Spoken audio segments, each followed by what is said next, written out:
So kanina guys, merong isang matinding pagsubok na dumaan sa loob ng interview room.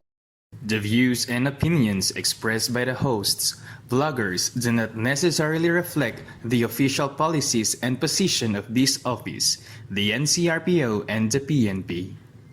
Ito yung meron dun na ito yung 30 years old na siya. Tapos sabi ni Police Brigadier General Tamundong, sino sa inyo ang magsasacrifice para dun sa isang tao na 30 years old na? So, ilang seconds, ilang minutes kami nag-antay hanggang nagbilang na. So, nag-volunteer siya na yung 30 years old nating kasama, 30 years old na kasama niya, handa niyang isakripisyo yung slot niya para doon sa 30 years old makapasok na sa PNP. Palakpakan niyo.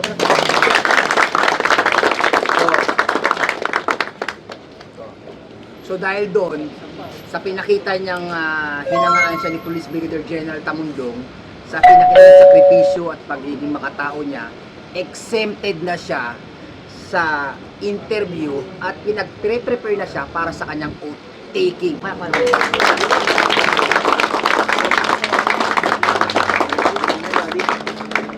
So, anong masasabi mo sa isang gift sa iyo ng paghana mo na hindi ka na dumaan sa interview at mismo si General Tamundong na nagsabi na mag-prepare ka na sa oath taking mo dahil sa pinakita mong sakripisyo na handa mong ibigay yung sarili mong slot para doon sa kasama mo na 30 years old lang makapasok lang sa PNP.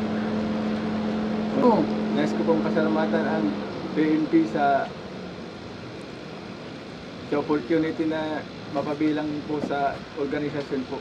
Sa pagiging pulis, hindi lang dapat sarili natin ang iniisip, kundi lalong-lalo na ang ating kapwa. Ang galing!